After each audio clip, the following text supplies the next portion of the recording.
It's a time for the children. I would like to talk to you, children. How are you doing? We are living in a very difficult time, isn't it? It's a pandemic time. We cannot go anywhere easily. People don't come to our house very easily. Normally, in our family, we invite people to come for dinner, isn't it? What we do normally, before they come, before they arrive, we usually clean the house, prepare our best meal, organized dining table, and make everything perfect so that the guest will be served with our best, isn't it? When we prepare our dining table for a meal, we use some important utensils for serving, such as spoon,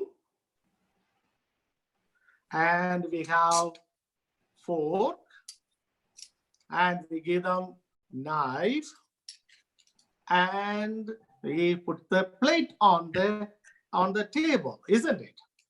These utensils are the tools for our serving to our guests, particularly on the dining table. Why do we serve people? The Bible tells us that God would be delighted when we do it. Serving one another is important to our faith. And our family, our church, even you and me are called by God to serve Him. Serving is not only limited to our guests, not only limited to the dining table. Serving has different forms. For example, God has given different roles and responsibilities in our life, isn't it? You are a children and you go to school. So what is your role? You are a student. What is your responsibility? To learn and to obey your teachers and increasing your knowledge every day by education, isn't it?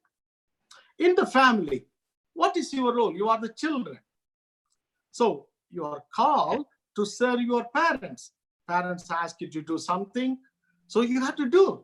By doing and obeying your parents, you are serving God. That's why today's scripture reading tells that God has given different responsibility to different people. In our family, we got father, we got mother, we got children, we got siblings, we got grandparents. In the church, we have pastor, we have leaders, we have preachers, and trustees and the board members. In our community, we have teachers, we have policemen, we have army people, we have politicians, we have senators.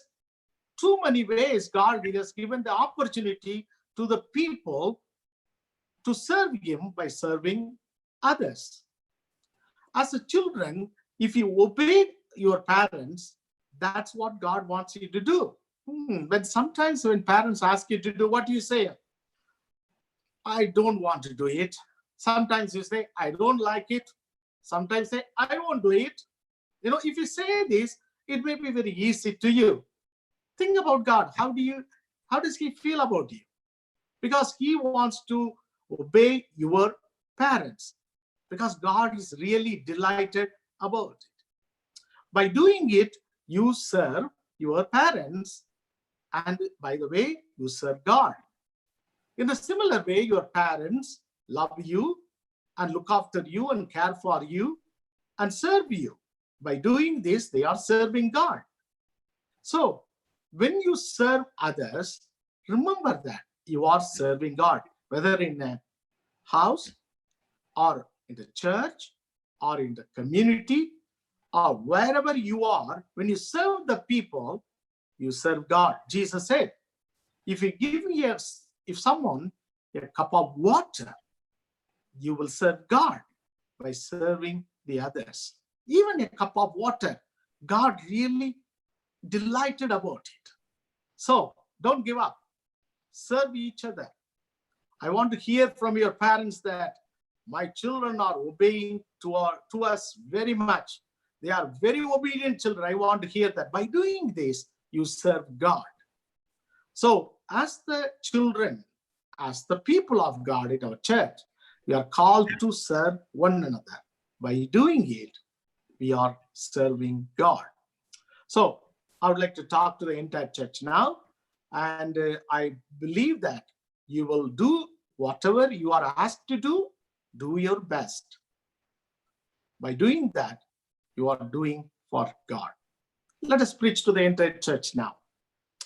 Let us turn to the passage, Colossians chapter 3, verses 18 to chapter 4, verse 1. We are talking about the vital signs of growing church in the last few weeks. I hope you remember all the titles of all the preachings what I do to you. The first vital thing of growing church is commitment to Word of God. The second vital sign of growing church is commitment to discipleship. The third vital sign of growing church is commitment to prayer. Today, the fourth vital sign of growing church is committed to service. The growing church is always committed to service. In different ways and different seasons, we are called to serve God by serving others. ஆண்டவர் நமக்கு பல்வேறு காரியங்களிலே பல்வேறு விதங்களிலே ஆண்டவர் ஊழியம் செய்வதற்கு ஆண்டவர் கிருபை செய்கிறார். தனிப்பட்ட முறையில குடும்பமாக சபையாக தேவன் நம்மை ஊழியம் செய்யும்படியாக அழைத்திருக்கிறார். நான் சர்விங் என்ற ஆங்கில பதத்துக்கு ஊழியம் என்கிற பதத்தை பயன்படுத்துகிறேன். அது பொருத்தமானது. ஏனென்றால் நாம் எதை செய்தாலும் அதை தேவனுக்கென்று செய்கிறபடினாலே அதை ஊழியமாக நான் உங்களுக்கு சொல்ல விரும்புகிறேன். ஒரு வளர்கிற சபை ஊழியத்திலே மற்றவர்களை பணிவிடை செய்வதில் அது வளர்கிற சபையாக இருக்கும். ஆண்டவர் நமக்கு பரிசுத்த ஆவி கொடுத்திருக்கிறார். நாம் நன்றாக அறிந்திருக்கிறோம். நம் ஒவ்வொருவருக்கும் தேவனுடைய ஆவியானவர் பல்வேறு வரங்களை கொடுத்திருக்கிறார், பல்வேறு ஊழியங்களை கொடுத்திருக்கிறார், பல்வேறு வாய்ப்புகளை கொடுத்திருக்கிறார். குடும்பத்தில, வேலை செய்கிற இடத்துல, சபையில, சமுதாயத்துல ஆண்டவருக்கு பல்வேறு பொறுப்புகளை தந்திருக்கிறார். இந்த பொறுப்புகளின் மூலமாய் தேவன் நமக்கு நாம் ஊழியத்தை செய்யும்படியாக ஆண்டவர் நம்மிடத்துல எதிர்பார்க்கிறார். இங்கே பவுல் அப்போஸ்தலன் சொல்லுகிறார். என்ன சொல்லுகிறார் என்றால், கணவனுக்கும் மனைவிக்கும் பெற்றோர்களுக்கும் பிள்ளைகளுக்கும் வேலைக்காரர்களுக்கும் வேலை சார்ந்த எஜமானர்களுக்கும் என்று சொல்லி பல்வேறு விதங்களிலே அவருடைய எல்லா அழைப்புகளில் எல்லா பொறுப்புகளையும் குறிப்பிட்டு காட்டி அவருக்கு சொல்லுகிறார், நீங்கள் எல்லாவற்றையும் தேவனுக்கென்று செய்யுங்கள் என்று சொல்லுகிறார். ஆண்டவர் நமக்கு கொடுத்த பொறுப்புகளில, ஆண்டவர் நமக்கு கொடுத்த ஊழியங்களில, ஆண்டவர் நமக்கு கொடுத்த பணிவிடைகளில நாம் உத்தமமாய் மற்றவர்களுக்கு பணியாற்றும் பொழுது அது கர்த்தருக்கு செய்வது, கர்த்தருக்கு ஊழியம் செய்வது. ஒரு சபையாக நாம் எல்லாரும் வீட்டிலும் வேலை செய்கிற இடத்திலும் சபையிலும் சமுதாயத்திலும் நாம் கர்த்தருக்கு எல்லாவற்றையும் செய்யும் பொழுது, கர்த்தருக்காகவே செய்யும் பொழுது, நமக்கு சிறப்பானதை செய்யும் பொழுது நம்முடைய சபை நிச்சயமாய் வளரும். இந்த நாளிலே நான் வேத பகுதிக்கெல்லாம் போவதற்கு முன்பாக இந்த சர்விங் என்கிற இந்த சொல்லுக்கு வேத புத்தகத்தில் பயன்படுத்தக்கூடிய வார்த்தைகளை சொல்ல விரும்புகிறேன். எபிரேய சொல்லாகிய அப்டோஹா என்கிற சொல். இந்த சொல் மிகவும் முக்கியமான ஒரு சொல். இந்த சொல்லின் அடிப்படையில அங்கே ஆண்டவர் தெளிவாக சொல்லி இருக்கிறார். என்ன சொல்லி இருக்கிறார் தெரியுமா? அங்கே ஆண்டவர் இந்த சர்விங் என்கிற ஒரு வார்த்தை வேலை செய்தது அல்லது பயன்படுத்துவது என்கிற பொருளிலே ஆண்டவர் சொல்லி இருக்கிறார். அருமையான சகோதரிய சகோதரியே, இந்த எபிரேய சொல் மிகவும் ஒரு முக்கியமான ஒரு சொல். ஆண்டவர் இந்த நாளிலே கிருபையாய் நமக்கு கொடுக்கக்கூடிய ஒரு சொல். இரண்டாவது கிரேக்க சொல், அதுக்கு ஊழியக்காரன், காத்திருப்பவர் என்று சொல். டைகோனியா என்கிறது, டீக்கன் என்கிறது அந்த சொல்லிலிருந்து வருகிறது. அதுக்கு மற்றொரு பெயர் டியூலோ என்கிற சொல். இதற்கு பெயர் டூலோஸ் என்று சொல்வார்கள். Is a bonded service or charity and relief என்ற பொருள். இந்த வேளையிலே நாம் ஆண்டவருடைய வார்த்தையை சொல்வதற்கு மிகவும் தைரியத்தோட காத்திருக்க வேண்டும். இந்த நாளிலே விசேஷமாக ஆண்டவர் நம்மோடு கூட என்ன பேசுகிறார் தெரியுமா? ஆண்டவருக்காக நாம் பணி செய்யும்படியாக, ஆண்டவருக்காக ஊழியம் செய்யும்படியாக எல்லா பொறுப்புகளிலும், கணவனாய் இருந்தாலும் சரி, மனைவியாய் இருந்தாலும் சரி, பிள்ளைகளாய் இருந்தாலும் சரி, எல்லாருடைய பொறுப்புகளிலும் நாம் ஆண்டவருடைய பணி செய்யும்படியாக ஆண்டவர் நம்மை அன்போடு அழைக்கிறார். இந்த வேளையிலே குறிப்பாக நாம் இந்த பகுதியை நாம் தியானம் செய்வோம். பவுல் அப்போஸ்தலன் இந்த பகுதிக்கு எழுதும் பொழுது அங்கே சொல்லுகிறார், ஆண்டவர் தம்முடைய சபையை அழைத்து வரும் பொழுது, சபையில ஆண்டவருடைய ஊழியத்தை செய்யும் பொழுது, சபையில் உள்ள மக்கள் தேவன் கொடுத்த எல்லா பொறுப்புகளிலும் எல்லாவற்றிலும் அவர்கள் கவனத்தோடும் எல்லாவற்றிலும் முக்கிய உக்ரானுத்துவ முறைகளோடு கூட அவர்கள் பணியாற்ற வேண்டும் என்று ஆண்டவர் சொல்லுகிறார்.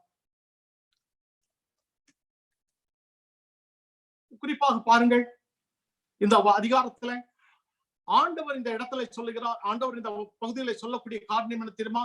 கணவனாய் இருந்தாலும், மனைவியா இருந்தாலும், பெற்றோர்களாய் இருந்தாலும், பிள்ளைகளா இருந்தாலும், எஜமான்களா இருந்தாலும், வேலைக்காரர்களா இருந்தாலும், தேவன் நமக்கு கொடுத்த பொறுப்புகளில நாம் பணி செய்ய வேண்டும், ஊழியம் செய்ய வேண்டும் என்று ஆண்டவர் சொல்லுகிறார்.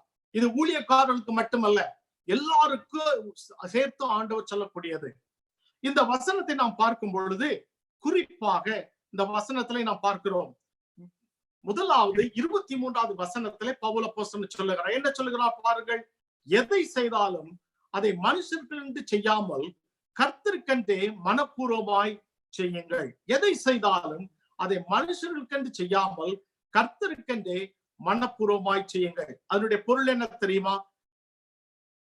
பவுல் அப்போஸ்தலன் நமக்கு திருச்சபையாகிய நமக்கு அவர் சொல்வது, we are called to serve God by serving others. Whatever you do it heartily as to the Lord and not to men. Pavul அப்போஸ்தலன் கொலோசிய சபைக்கு எழுதுகிறார், ஆண்டவர் உங்களுக்கு பல்வேறு பொறுப்புகளை கொடுத்திருக்கிறார். ஆண்டவர் உங்களுக்கு கணவனாக அழைத்திருக்கிறார், மனைவியாக அழைத்திருக்கிறார், பிள்ளைகளாக அழைத்திருக்கிறார், எஜமான்களாக, எஜமாட்டிகளாக, பெற்றோர்களாக அழைத்திருக்கிறார். உங்களுடைய பொறுப்புகளிலே மனப்பூர்வமாய் நீங்கள் செய்யும் பொழுது அந்த பொறுப்புகளிலே தேவனுக்கு நீங்கள் ஊழியம் செய்கிறீர்கள் என்று சொல்லுகிறார்.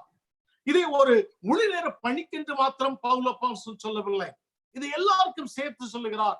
தேவன் உனக்கு கொடுத்திருக்க பொறுப்பில நீ மனப்பூர்வமாய் செய்யும் பொழுது அதை தேவனுக்கென்று செய்கிறாய். நாம் மற்றவர்களுக்கு நாம் உதவி செய்யும் பொழுது, ஊழியம் செய்யும் போது, பணிவிடை செய்யும் பொழுது, தேவன் நமக்கு பொறுப்புகளை நிறைவேற்றும் பொழுது நாம் அதை தேவனுக்கே நாம் செலுத்துகிறோம். பல சமயத்துல இதை நாம் பார்ப்பதில்லை, கவனிப்பதில்லை. சில சமயத்துல நாம் எண்ணுகிறோம், ஐயோ நான் பிரசங்கம் பண்ணுவதில்லை, நான் இந்த ஊழியத்தை செய்வதில்லை. ஆனால் ஆண்டவர் உனக்கு கொடுத்த பொறுப்புகளில நீ ஊழியத்தை செய்யும்படியாக ஆண்டவர் உன்னை அன்போடு அழைக்கிறார். இந்த ஊழியத்தை செய்வதற்கு மனப்பூர்வமான உள்ளம் வேண்டும், ஊழியத்தை செய்ய நேர்மையான உள்ள வேண்டும், திறந்த மனதுள்ள உள்ள வேண்டும், கர்த்தரை குறித்ததான சிந்தை இருக்க வேண்டும், பயபக்தி இருக்க வேண்டும். இவ்விதமான சிந்தையோடு கூட நாம் இருக்கும் பொழுது நாம் கிறிஸ்துவுக்காக எல்லாவற்றையும் செய்கிறோம். ஒரு ஊழியம் செய்யக்கூடிய சபை தன்னுடைய பொறுப்புகளையும் தன்னுடைய எல்லாவித அந்த உக்ரானுத்துவத்தையும் செய்யக்கூடிய சபை ஒரு வளர்கிற சபையாக இருக்கும்.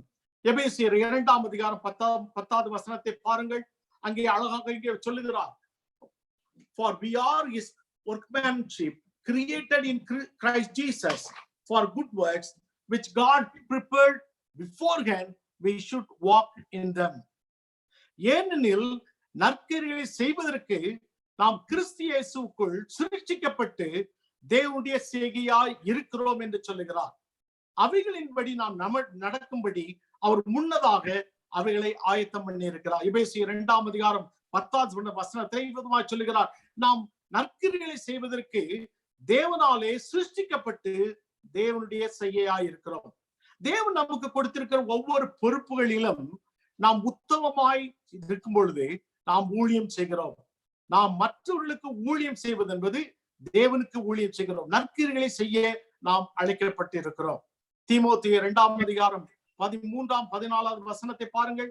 அங்கே பவுல் அப்போஸ்தலன் சொல்லுகிறான், நான் நம்பி இருக்கிற ஆனந்த பாக்கியத்துக்கும் மகாதேவனும் நமது இரட்சகருமாகிய இயேசு கிறிஸ்துவின் மகிமையின் பிரசன்னமாகுதலுக்கும் எதிர்பார்த்து கொண்டிருக்கும்படி நமக்கு போதிக்கிறது. அவர் நம்மை சகல அக்கிரமங்களிலிருந்து மீட்டுக் கொண்டு தமக்குரிய சொந்த ஜனங்களாகவும் நற்கிரியை செய்ய பக்தி வைராக்கியம் உள்ளவர்களாகவும் நம்மை சுத்திகரிக்கும்படி தம்மை தாமே ஒப்பு கொடுத்தார். என்ன அழகான வார்த்தை பாருங்கள். தேவன் நாம் நற்கிரியை செய்யும்படி, ஊழியம் செய்யும்படி, ஒருவருக்கொருவர் பணிவிடை செய்யும்படி ஆண்டவர் நம்மை சிருஷ்டித்திருக்கிறார். சுத்திகரித்திருக்கிறார். நாம் கணவனாக நம்மை சுத்திகரித்திருக்கிறார், மனைவியாக சுத்திகரித்திருக்கிறார், பிள்ளைகளாக சுத்திகரித்திருக்கிறார், எஜமான்களாக அல்லது வேலைக்காரர்களாக சுத்திகரித்திருக்கிறார், அல்லது போதகர்களாக சுத்திகரித்திருக்கிறார், ஊழியக்காரர்களாக சுத்திகரித்திருக்கிறார். தேவன் நமக்கு கொடுத்த பொறுப்புகளை நாம் கவனத்தோடு செய்யும் பொழுது ஆண்டவர் அதை அவருக்கே செய்வதாக ஆண்டவர் ஏற்றுக்கொள்ளுகிறார். Turn your Bible to Matthew chapter 25 verse 34 to 40. இந்த இதுல ஒரு அழகான ஒரு ஓமையை ஆண்டவராகிய இயேசு கிறிஸ்து நமக்கு சொல்லுகிறார். parable of the river.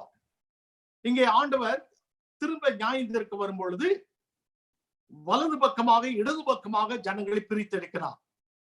அதிலே வலது பக்கத்தில் உள்ளவர்களை பார்த்து சொல்லுகிறார், நான் வியாதியா இருந்தேன், நான் தாகத்தோடு இருந்தேன், நான் நிர்வாணமாய் இருந்தேன், சிறையில் இருந்தேன், நீங்கள் என்னை பார்க்க வந்தீர்கள், போஷணம் கொடுத்தீர்கள், எனக்கு அடைக்கலம் கொடுத்தீர்கள், எனக்கு தாகம் தீர்த்தீர்கள் என்று சொல்லிக் கொண்டே வருகிறார். அப்பொழுது வலப்பக்கத்தில் உள்ளவர் சொல்லுகிறார்கள், ஆண்டவரை எப்பொழுது நாங்கள் உண்மை அப்படி கண்டோம் என்று சொன்ன பொழுது ஆண்டவர் அவர்களுக்கு சொன்னக்கூடிய காரியம் என்ன தெரியுமா?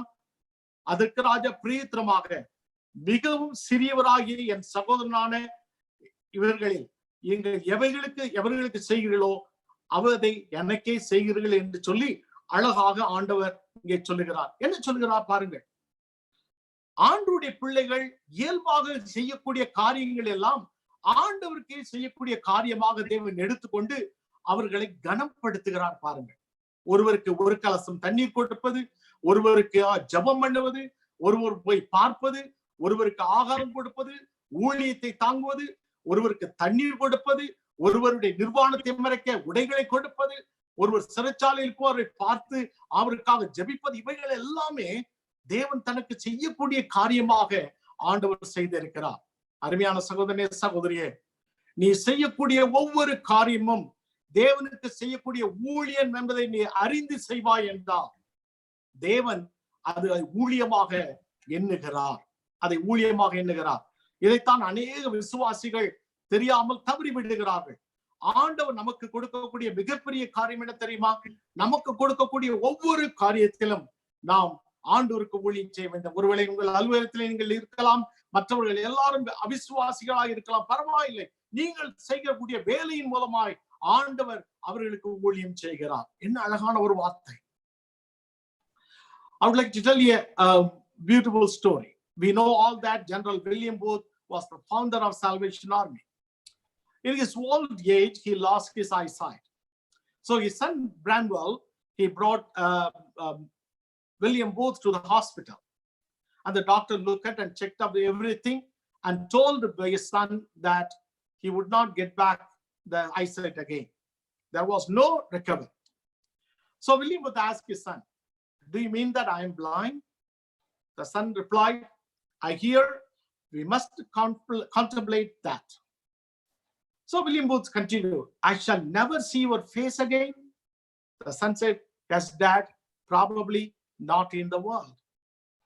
Then William Booth said, Branwell, I have done what I could for God and his people with my eyes. Now I shall do what I can do for God without my eyes. What a great commitment. Whether he had eyes or not, he was committed to serve the people. By doing it, he served God. அருமையான சகோதரனே சகோதரியே, நீ செய்கிற ஒவ்வொரு காரியத்திலும், தேவன் கொடுத்திருக்கிற ஒவ்வொரு பொறுப்பிலும் நீ தேவனுக்காக, நீ தேவனுடைய ராஜ்யத்திற்காக நீ அவ்வளவு அதிகமாக நீ கவனத்தோடு செய்யும் பொழுது ஆண்டவர் அதை ஊழியமாக எண்ணுகிறார். We are called to serve God by serving others.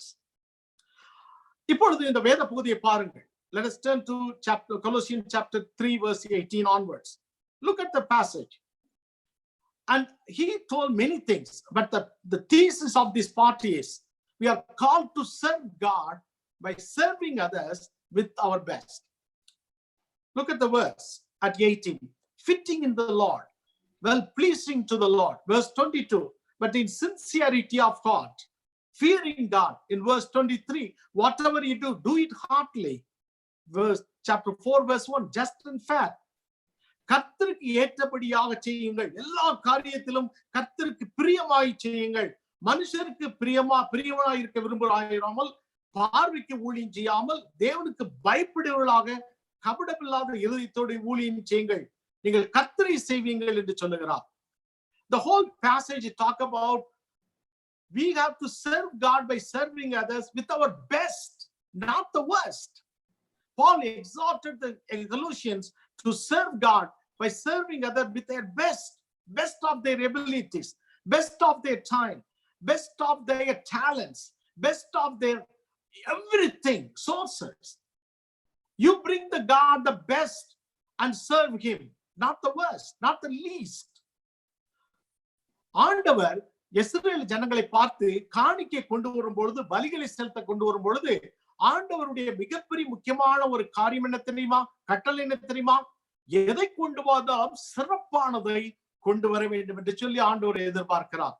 நாம் எதை செய்தாலும் ஆண்டவருக்காக செய்ய வேண்டும், அதை சிறப்பாக செய்ய வேண்டும். அதை ஒரு கம்பல்ஷனாவோ பிரஷரைஸ் பண்ணியோ செய்யக்கூடாது. ஒரு மனமகிழ்ச்சியோடு செய்ய வேண்டும், சந்தோஷத்தோடு செய்ய வேண்டும். மற்றவர்களுக்கு நாம் உதவி செய்யும் பொழுது, பணிவிடை செய்யும் போது, ஊழியம் செய்யும் பொழுது, அது ஒரு கட்டாயமாம் அல்ல, மனப்பூர்வமாய் முழு மனதோடு நாம் செய்ய வேண்டும். சில சமயத்துல நாம் சென்னுகிறோம், அவர்கள் சொல்லிவிட்டார்கள், அவர்கள் சொன்னதற்காக நான் செய்கிறேன், இவர்கள் சொல்லிவிட்டார்கள், இவர்கள் சொன்னதற்காக நான் செய்கிறேன் என்று சொல்லுவோம் என்றால் அதுல நம்முடைய மனப்பூர்வம் இல்லை. நாம் நம்முடைய மனப்பூர்வமாய் இதை செய்யவில்லை. இந்த நாளிலே ஆண்டவர் நம்மோடு கூட பேசுகிறார்.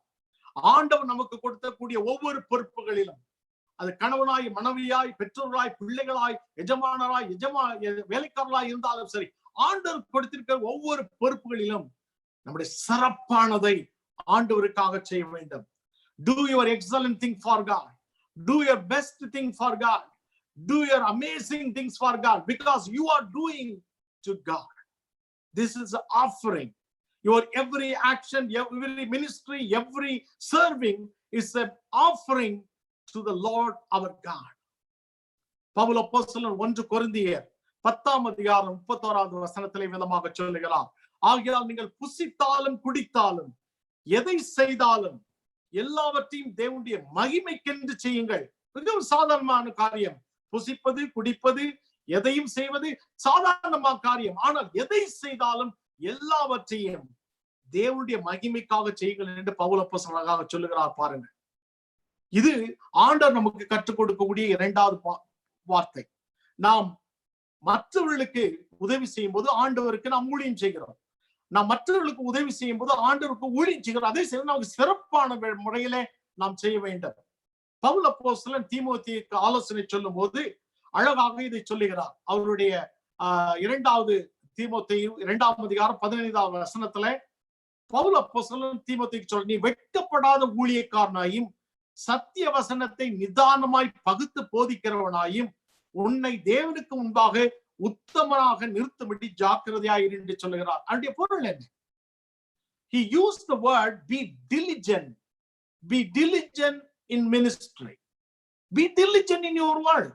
Be diligent in your responsibilities. Be diligent in your roles and be diligent in your actions, in your serving, in your ministries, because that is what God wants. ஆண்டவர் நம்மிடத்துல சிறப்பானதை எதிர்க்கிறார். ஊனமானதை அல்ல, கழித்து போட்டதை அல்ல. ஆண்டவர் நம்மிடத்துல இருந்து சிறப்பானதை எதிர்பார்க்கிறார். அது காணிக்கையா இருந்தாலும் சரி, நேரமா இருந்தாலும் சரி, ஊழியங்களா இருந்தாலும் சரி, எந்த பணிகளா இருந்தாலும் சரி, சிறப்பானதை நாம் செய்ய வேண்டும். இதுதான் ஆண்டவர் நமக்கு கற்றுக் கொடுக்கக்கூடிய. அங்கே யோவான் 12ஆம் அதிகாரத்துல மரியாள் விலையேற பெற்ற களங்கமில்லாத நலதம் என்னும் தைலத்தில் ஒரு ராத்தல் கொண்டு வந்து, அதாவது ஒரு வருடத்துக்குரிய எல்லாவித ஊதியத்திற்கு அளவிற்கு மதிப்பான அந்த விலை மதிக்க முடியாத தைலத்தை இயேசுவின் பாதங்களில் பூசி தன் தலைமயிரால் அவருடைய பாதங்களை துடைத்தாள். அந்த வீடு முழுவதும் தைலத்தின் பரிமளத்தினால் நிறைந்தது என்று சொல்லி நாம் வாசிக்கிறோம். யோவான் 12ஆம் அதிகாரம் 3வது வசனத்துல. இந்த வசனத்துல நாம் பார்க்கக்கூடிய காரியம் என்ன தெரியுமா? மரியாள் இயேசுவுக்கு ஆண்டவருக்கு ஒரு நல்ல தைலத்தை அவருடைய பாதங்களிலே பூசும்படியாக வருகிறார். ஆனால் கொண்டு வருகிற தைலம் சிறப்பான தைலம், மிகவும் விலை உயர்ந்த ஒரு தைலம். யூதாஸ் காரியத்தை சொல்லுகிறார், இது ஒரு முற்றிலுமாய் இது ஒரு வேஸ்ட் ஆக்ட் என்று சொல்லுகிறார். இது நமக்கு தேவையில்லாத ஒன்று என்று சொல்லுகிறார். ஏழைகளுக்கு கொடுக்கலாம் என்று சொல்லுகிறார். ஆனால் ஆண்டவராய் இயேசு கிறிஸ்து சொல்லுகிறார், இவள் சிறப்பானதை செய்கிறாள். அருமையான சகோதரனே, சகோதரியே, ஆண்டவருக்கு பணிவிடை செய்வது என்பது மிகவும் பிரியமானது, மிகவும் விலையேறப்பட்டது. நாம் சிறப்பானதை ஆண்டவருக்காக செய்ய வேண்டும் என்று ஆண்டவர் விரும்புகிறார். பல சமயத்திலே நாம் எண்ணுகிறோம், ஆண்டவருக்கு நாம் ஏதாவது ஒன்றை கொடுத்து விடலாம் என்று சொல்லுகிறோம். இல்லை, இந்த சிறப்பானதை ஆண்டவருக்கு செய்ய வேண்டும், சிறப்பானதை ஆண்டவருக்கு கொடுக்க வேண்டும். We serve God by serving others. We serve God by serving others with our best. I would like to tell you a story. It's a really funny story. Once upon a time, there was a man who had nothing. So then God gave him 10 apples. God gave him the first apple so that he would have something to show his gratitude for the other 9. God gave him 3 apples for his food, 3 apples for his shelter, 3 apples for his trading for clothing. But the only one apple, the first apple, was big and juicy, and God asked him to give it back to God. But the man really was tempted to eat that first fruit. He thought that, oh, God still had all other apples in the whole world. God did not need this apple. So what the man did, he ate the first apple and gave God the apple core. Sometimes the people think that, oh, whatever I give, whatever I do, whatever I say, it doesn't matter. It is just nothing. No, it is not nothing. Whatever you do, whatever you say, whatever you give, it is the ministry to God, ministry to others. Do your best. If you give best. If you serve, serve best. If you wanted to do many things on roles and responsibility, do your best. Because God wants to honor you, reward you when he comes back. அருமையான சகோதரனே, சகோதரியே, ஒரு வளருகிற திருச்சபை தனக்குரிய பொறுப்புகளிலே மற்றவர்களுக்கு பணிவிடை செய்கிற சபையாக இருக்கும். மற்றவர்களுக்கு பணிவிடை செய்கிற சபை தேவனுக்கு பணிவிடை செய்கிற சபை. அதை சிறப்பாய் செய்ய வேண்டும் என்று சொல்லி பவுல் அப்போஸ்தலன் இங்கே கொலோசியருக்கு எழுதுகிறார். அருமையான சகோதரனே, சகோதரியே, நீ எதை செய்தாலும், நீ என்ன பொறுப்பில் இருந்தாலும் அதை சிறப்பானதை செய். மனுஷர்களுக்கு பிரியமாய் அல்ல, தேவனுக்கு பிரியமாய் செய். கர்த்தர் உன்னை உயர்த்துவார், கர்த்தர் உன்னை ஆசீர்வதிப்பார். நீ சிறப்பானதை செய்யும் பொழுது தேவனுடைய நாமம் மகிமைப்படும். அதைத்தான் பவுல் அப்போஸ்தலன் சொல்லுகிறார். The growing church is serving God by serving others. A growing church is serving God by serving others with their best, with their best. In Christ Washington சபையாக நம்முடைய சபை ஆண்டவருடைய சபை. இது ஆண்டவரால் ஏற்படுத்தப்பட்ட சபை. நம்முடைய சபை ஊழியம் செய்யும்படியாக அழைக்கப்பட்ட சபை. நம்முடைய ஊழிய சபையில் உள்ள ஒவ்வொருவரும் தங்களுடைய பொறுப்புகளை மனுஷருக்காக அல்ல, கர்த்தருக்காக செய்யும்படி அழைக்கப்பட்ட சபை. நம்முடைய சபை ஊழியத்தை செய்தாலும், நம்முடைய பிள்ளைகள் எதை செய்தாலும் அது சிறப்பாய் செய்யும்படியாக அழைக்கப்பட்ட சபை. நாம் செய்யும் பொழுது நிச்சயமாய் நாம் வளருவோம். மூன்றாவதாக பவுல் அப்போஸ்தலன் சொல்லுகிறார் 24 25 வசனத்திலே, கொலோசியர் 3 24 25 வசனம், எதை செய்தாலும் அதை மனுஷர்களுக்கென்று செய்யாமல் கர்த்தருக்கென்று மனப்பூர்வமாய் செய்யுங்கள். அநியாயம் செய்கிறவன் தான் செய்த அநியாயத்திற்கேற்ற பலனை அடைவான், பட்சபாதமே இல்லை. இங்கே பவுல் அப்போஸ்தலன் அழகா சொல்லுகிறார், நாம் மற்றவர்களுக்கு ஊழியம் செய்யும் போது தேவனுக்கு ஊழியம் செய்கிறோம். நாம் மற்றவர்களுக்கு ஊழியம் செய்யும் போது தேவனுக்கு ஊழியம் செய்வதை சிறப்பாக நாம் செய்ய வேண்டும். அது மட்டுமல்ல, நாம் செய்யக்கூடிய எல்லா காரியத்திற்கும் கர்த்தர் பலனை கொடுக்கிறவர். நாம் செய்யக்கூடிய ஒவ்வொரு பொறுப்புகளிலும் கர்த்தர் பலனை தருகிற ஆண்டவராக இருக்கிறார். Paul called the Colossians to serve God and others so that we may receive God's rewards, who would like to give to us generously and graciously. Do not be discouraged. Do not be disheartened. Do not be depressed. God knows what you are doing your best in your roles and responsibilities, and God will bless you. God will give the reward you. God will exalt you before others, because You are doing everything for God with your best. With your best. சில சமயத்தில் நாம் எண்ணுகிறோம், ஆண்டவருக்காக நாம் பல காரியங்களை செய்கிறோம், ஆனால் ஆண்டவருடைய ஆசீர்வாதத்தை இன்னும் காணவில்லை என்று எண்ணுகிறோம். இல்லை இல்லை, ஆண்டவர் எல்லாவற்றையும் குறித்து வைத்திருக்கிறார். எல்லா காரியங்களையும் செய்யக்கூடிய ஒவ்வொரு காரியங்களையும் குறித்து வைத்திருக்கிறார். குறிப்பாக ஒரு கலசம் தண்ணீர் கொடுத்தாலும் அதையும் குறித்து வைத்திருக்கிறார். அதற்குரிய பலனை நாம் அடையாமல் போவதில்லை. பிரியமானவர்களே, இந்த நாளிலே மனம் சோர்ந்து போகாதிருங்கள். இந்த நாளிலே மனம் சோர்ந்து போகாதிருங்கள், வருத்தப்படாதிருங்கள். கர்த்தர் உங்களை நினைத்திருக்கிறார், அவர் உங்களை ஆசீர்வதிப்பார்.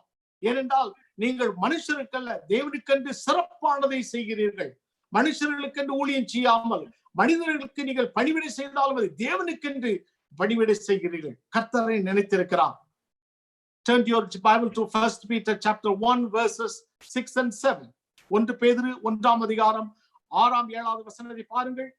இதிலே நீங்கள் மிகவும் சந்தோஷப்படுகிறீர்கள் என்றாலும் துன்பப்பட வேண்டியது அவசியமானதால் இப்பொழுது கொஞ்ச காலம் பலவிதமான சோதனைகளினாலே துக்கப்படுகிறீர்கள்.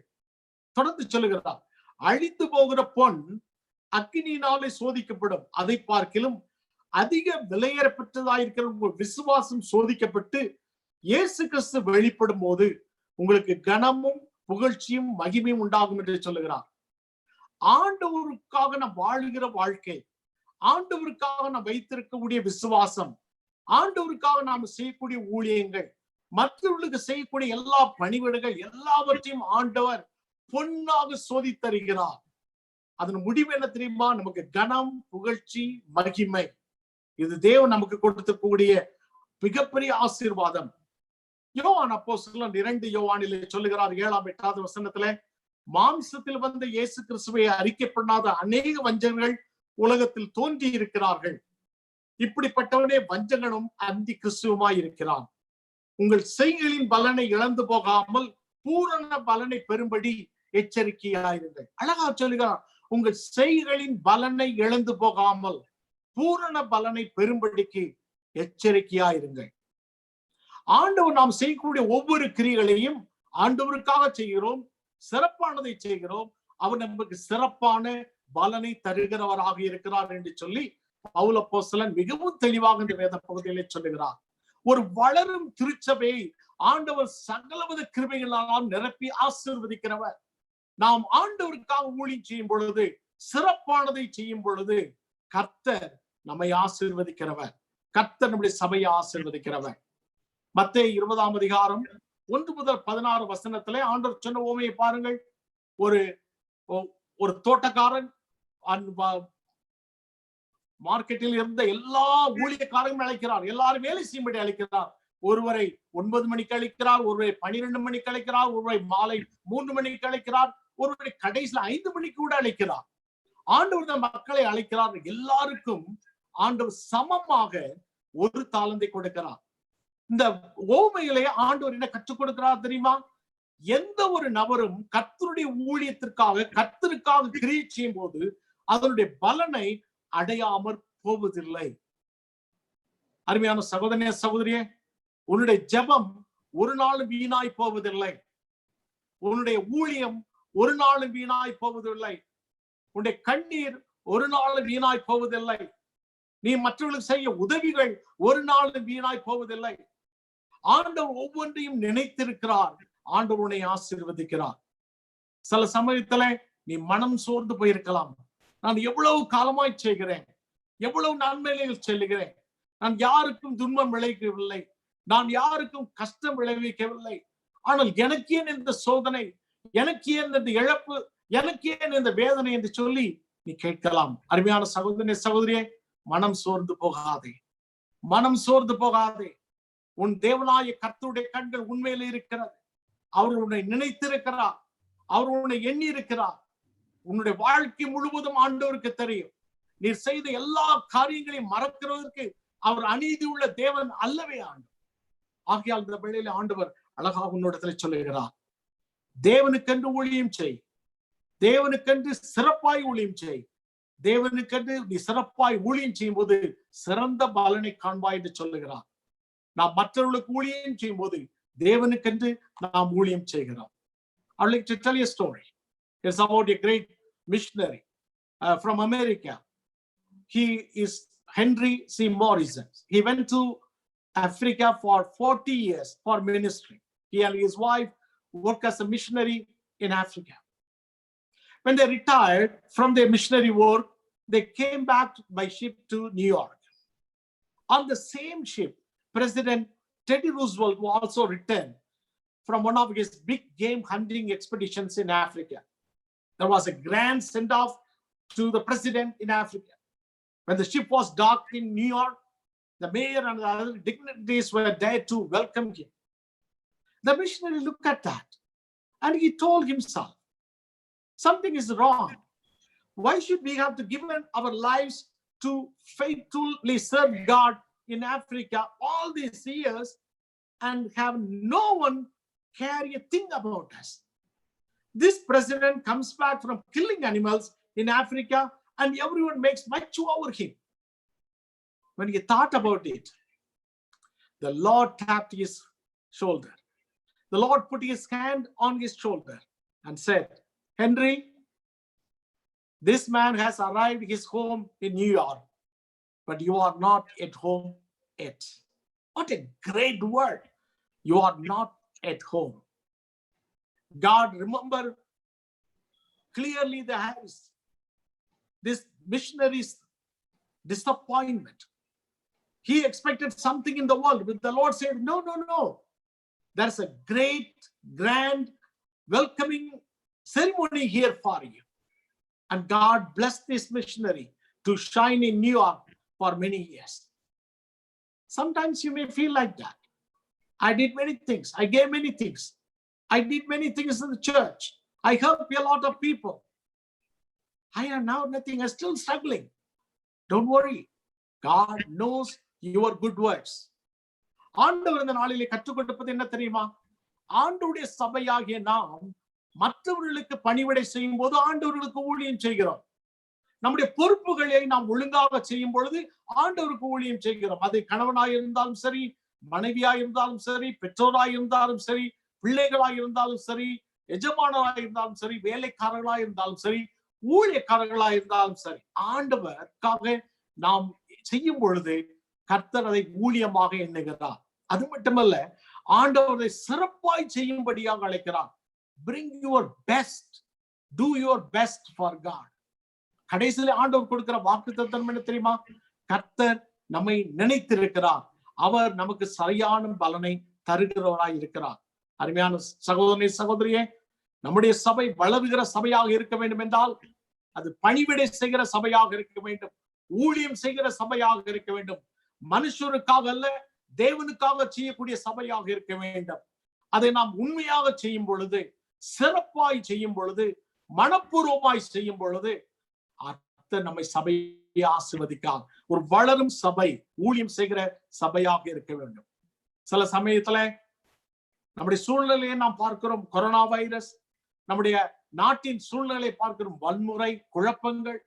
இந்த உலகத்திலே சூழ்நிலையை பார்க்கிறோம், எங்கும் தேவனுடைய ஊழியம் செய்ய விடாதபடி தடைகள்.